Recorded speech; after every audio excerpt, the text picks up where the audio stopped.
Olá, seja muito bem-vindo e bem-vinda ao Vidas e Direitos.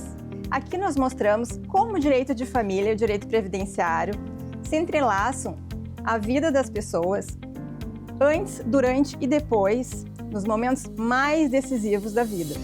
Eu sou Luciana Faio, advogada especialista em direito civil e previdenciário, e hoje nós vamos esclarecer dúvidas de muitas pessoas sobre um tema muito importante, que é a pensão alimentícia e a pensão por morte na união estável. Muitas pessoas convivem anos em união estável, mas não formalizam essa união. E saibam que pode perder direitos por deixar de formalizar essa união. E para debater esse tema comigo, eu tenho a honra de convidar a minha colega, doutora Rogéria Bueno, advogada especialista em direito previdenciário. Seja muito bem-vinda, doutora Rogéria. Luciana, muito obrigada pela oportunidade. É uma honra estar aqui contigo, te desejando muito sucesso nesse novo projeto e tenho certeza que esse tema do programa de hoje vai ser muito interessante para esclarecer as dúvidas do dia a dia das famílias enquanto a união estável. Então, parabéns pelo tema, doutora. Obrigada, eu que agradeço. Doutora Rogéria, vamos direto ao ponto com perguntas que recebemos em nossos escritórios. Para o INSS, apenas morar junto basta para garantir a pensão por morte? O que é indispensável hoje? Na verdade, apenas morar junto não basta para o INSS. Nós precisamos ter, no mínimo, 2 documentos que comprovem a união estável dos últimos 24 meses antes do óbito do falecido. Então, é muito importante ter essa documentação, doutora. Na questão ali, as pessoas não documentam as suas relações e esse é o caso mais grave que chega nos escritórios. Até tenho um caso para lhe contar do seguinte, que aconteceu. Uma pessoa vivia 3 anos em união estável, digamos, 2 anos em união estável e 1 ano como casada. Quando ela foi requerer essa pensão por morte lá no INSS, o INSS viu que ela só teria direito a 1 ano, a 4 meses de pensão. Olha que prejuízo, porque ela não tinha prova desses 2 anos de união estável, e então ela só receberia 4 meses de pensão. Bom, eu sempre oriento os clientes a fazerem a escritura de união estável, escritura pública de união estável, porque a gente sabe que regularizando essa situação se torna muito mais fácil depois para requerer a pensão por morte junto ao INSS. Porque, apesar, né, doutora, de a gente saber que esse documento ele não basta para o INSS por si só, mas ele é visto com bons olhos, porque ele tem fé pública. Então, ele já dá uma certa segurança também para esse casal. Doutora, vamos para a segunda pergunta. Se o casal estava separado de fato, mas o ex-companheiro ainda pagava a pensão alimentícia, existe direito à pensão por morte? Sim.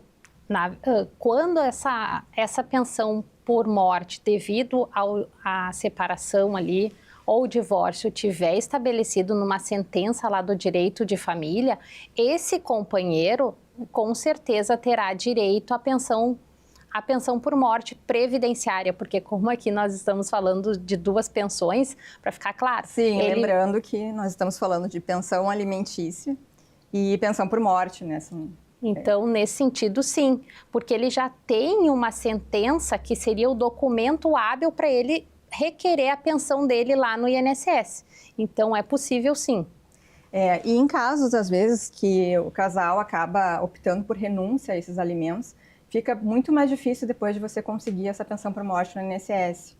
Mas existe uma súmula no STJ, que é a súmula 336, que ela tem uma previsão para cônjuges, que em havendo essa renúncia, mas se houver alguma necessidade depois superveniente após a separação, que no caso dos companheiros seria uma dissolução, a gente pode depois judicializar isso e tentar essa pensão por morte com base nessa súmula, por analogia, porque o que é aplicado ao cônjuge também pode ser aplicado ao companheiro. Doutora, toda pensão por morte na união estável é vitalícia? É uma pergunta bem frequente, assim, pelo menos no meu escritório, eu acredito que no da doutora também deva ocorrer muito. Nós tivemos várias alterações na Previdência e nós temos 2 requisitos para pensão por morte.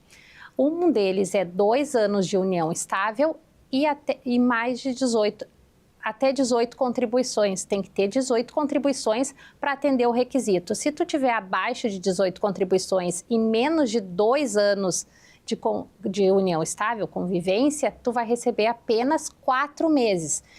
Atingido esses 2 requisitos aí, temos mais a questão da idade, da companheira ou do companheiro sobrevivente.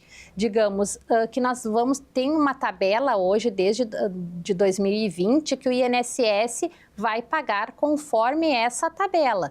Então, é muito importante saber bem a idade da companheira, que vai ser com base nisso que vai ser paga essa pensão alimentícia, essa pensão previdenciária, desculpa. Sim, é com base na idade da companheira ou do companheiro na data do óbito desse segurado. Ali, ó, quem tiver menos de 22 anos vai receber a pensão por 3 anos. Entre 22 e 27 anos são 6 anos.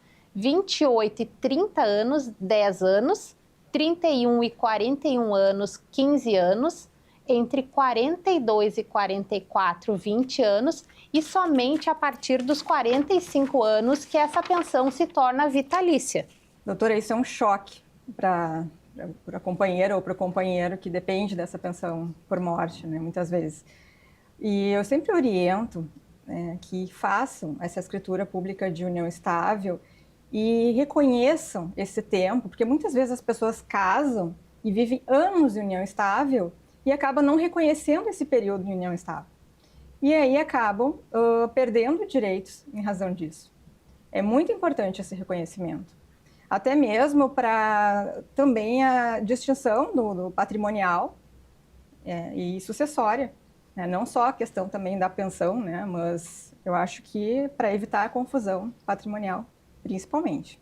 Doutora, também é importante que nós lembremos o pessoal aqui que está nos assistindo que existe um projeto-lei, que é o 1072 de 25, em análise na Câmara dos Deputados, que prevê que a união estável ela não será reconhecida após o falecimento de qualquer um dos parceiros. Então, é muito importante que a gente formalize essa escritura de união estável para evitar que, se for aprovado esse projeto-lei, a gente tenha prejuízos com isso, essas famílias que vivem hoje em união estável. Doutora, se a pessoa já era casada no papel, mas vivia há anos em uma nova união estável, quem tem direito a essa pensão por morte? É complicado, hein, doutora? Né? Na verdade, como muitas pessoas não oficializam o seu estado civil, de repente, se essa esposa, porque enquanto está casado no papel é esposa e teria a companheira ali porque eles estariam separados de fato. Se essa esposa tiver dependência econômica comprovada, a companheira e a esposa vão dividir esta pensão. Então, é importante fazer essa oficialização da separação ou do divórcio para não ter esse problema, porque já pensou a companheira que vive há anos com o falecido ter que dividir essa pensão previdenciária para uma pessoa que de repente nem tem mais uma conexão ali, algum envolvimento, porque claro que nesse caso aí teria que comprovar dependência econômica, porque senão essa esposa não terá direito. Perfeito. No direito de família, né, o casamento a gente fala só termina com o divórcio. Então é muito importante fazer regularizar essa questão aí, porque realmente, como a doutora falou, elas vão acabar dividindo essa pensão. E isso acaba dando muita dor de cabeça, né? Doutora, quem vive em união estável pode acumular pensão por morte com aposentadoria? Essa é uma dúvida muito frequente, tenho certeza que lá no seu escritório também, porque o que acontece? Após a reforma da Previdência, vocês vão escutar muito isso, porque em 2019 nós tivemos, novembro de 2019, a última reforma da Previdência, que foi uma das que mais modificou os benefícios previdenciários. E o que acontece? Pode sim receber tanto a pensão quanto a aposentadoria, mas caso você receba mais que o salário mínimo, tanto da pensão ou aposentadoria, daí sim vai ter um redutor, que é conforme uma tabela também, nós temos bastante tabela, então vai ter uma redução. Pode acumular, mas com um redutor. Quando que não terá esse redutor? Quando a pessoa já recebia um salário mínimo de pensão e um salário mínimo de aposentadoria, ele vai permanecer recebendo um salário de benefício, não teria esse redutor. Sim, no caso opta pela de maior valor e tem um redutor na de menor valor. Seria isso, né? Sim. E isso impacta diretamente no padrão de vida dessas pessoas, né? Porque a gente sabe que, às vezes, a renda, infelizmente, acaba caindo pela metade. Isso é lamentável. Doutora, a dependência econômica do companheiro na união estável precisa ser comprovada para receber a pensão por morte? Pode parecer uma pergunta, às vezes, muitas vezes óbvia, mas eu ainda recebo bastante. Sim, na verdade. O companheiro não precisa comprovar a dependência econômica, porque uma vez que tu tem a união estável, essa dependência econômica já é presumida. O que seria essa dependência econômica? Tu depender economicamente ali do teu companheiro. Então, nesses casos, ela é presumida. O que realmente nós precisamos provar é que eles tinham realmente essa união estável, comprovando com documentos, sendo dependente na declaração do imposto de renda.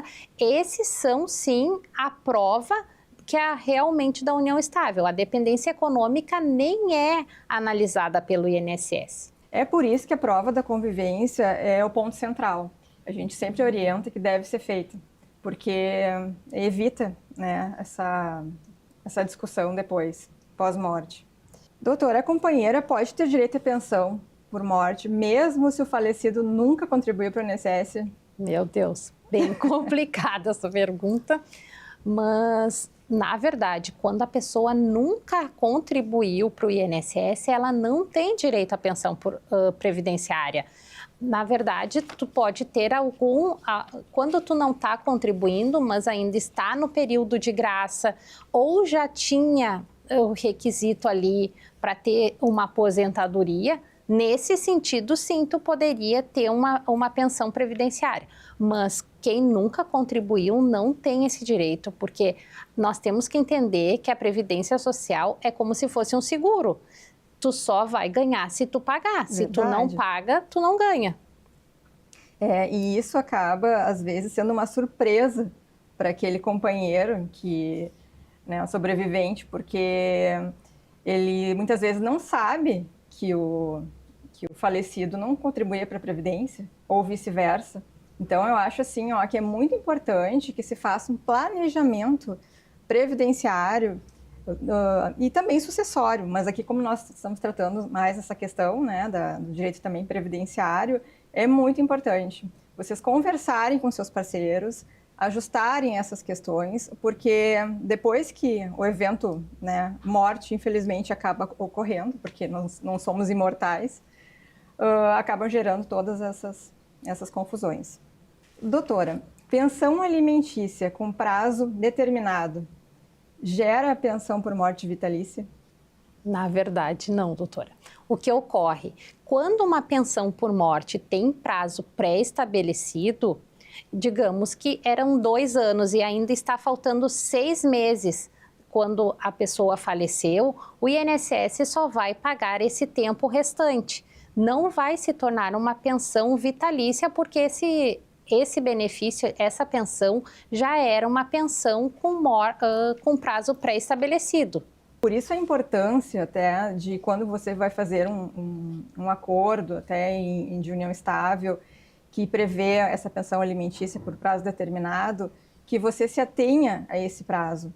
Porque muitas vezes, por desconhecimento disso, acaba também limitando o tempo, né, de recebimento dessa pensão por morte junto ao INSS. Doutora, o falecido vivia em união estável atual, mas tinha filhos menores de um relacionamento anterior, para os quais pagava pensão. Como fica a divisão da pensão por morte no INSS nesse caso? A companheira divide o valor com os filhos de outra mãe? São o nosso cotidiano lá do escritório. O que acontece? Sim, a companheira vai dividir a pensão com os filhos menores, porque os filhos menores têm direito a essa pensão previdenciária. E como é que fica essa pensão? Geralmente, se ele já era aposentado, essa pensão começa em 50% do valor do benefício que ele já recebia e mais 10% por cota de dependente. Digamos que ele tinha 2 filhos menores e mais a companheira desse novo relacionamento, essa pensão ficará em 80%. E o que acontece? Quando esses menores atingirem os 21 anos de idade, essa cota de cada menor vai ser extinta e não vai reverter para a companheira. Essa companheira vai receber apenas 60% dessa pensão. Então, foram várias alterações com a reforma da Previdência que hoje em dia também por isso que é importante o planejamento previdenciário, porque nem sempre tu pode depender somente da renda do teu companheiro. Exatamente, muitas vezes a companheira estava esperando numa pensão receber sozinha, muitas vezes, e aí acaba tendo que dividir e tem um redutor considerável nessa pensão aí. Doutora, se o falecido deixou bens, casa, já deixou, né, a companheira amparada, ela ainda assim recebe pensão por morte junto ao INSS? Sim, porque uma coisa não tem nada a ver com outra. A questão dos bens é questão de direito de família. Aqui nós estamos falando de direito previdenciário. Se realmente comprovar, claro que comprovar que eles retinham essa união estável, como nós já falamos lá no começo, ela vai ter direito a se habilitar nessa pensão por morte do seu companheiro ou da sua companheira, porque tanto faz. Lembrando que a pensão previdenciária é tanto para o companheiro quanto a companheira. E lembrando também para o caso das relações homoafetivas, que eles também terão direito. Doutora, infelizmente nosso tempo já está acabando. E eu gostaria que, antes de nós finalizarmos, que a doutora deixasse a sua mensagem para os nossos ouvintes, pessoal de casa que está nos acompanhando. O que a doutora acha de mais importante, assim, de todos os assuntos que nós abordamos aqui? É que as pessoas regularizem as suas uniões estáveis. Precisam ter documentos que comprovem essa união para depois não ter esse prejuízo financeiro lá e a negativa do INSS. Então, é importante ter uma escritura de união estável, comprovando ali esse tempo de relacionamento, para não ter esse problema lá no final. Doutora, muito obrigada pelos seus esclarecimentos maravilhosos e pela sua participação. E aproveitando, deixe o seu contato para a nossa audiência, para o pessoal de casa que está nos assistindo. Muito obrigada, Luciana, pelo convite. E me sigam lá nas redes sociais, no meu Instagram, Rogéria Bueno ADV. E você que ficou com alguma dúvida sobre direito de família e direito previdenciário, mande suas dúvidas para @faiopassosADV, que está aparecendo aqui na tela, que no próximo episódio a sua dúvida poderá ser debatida aqui no programa. Muito obrigada por hoje e até o próximo Vidas e Direitos, onde a lei encontra a sua história.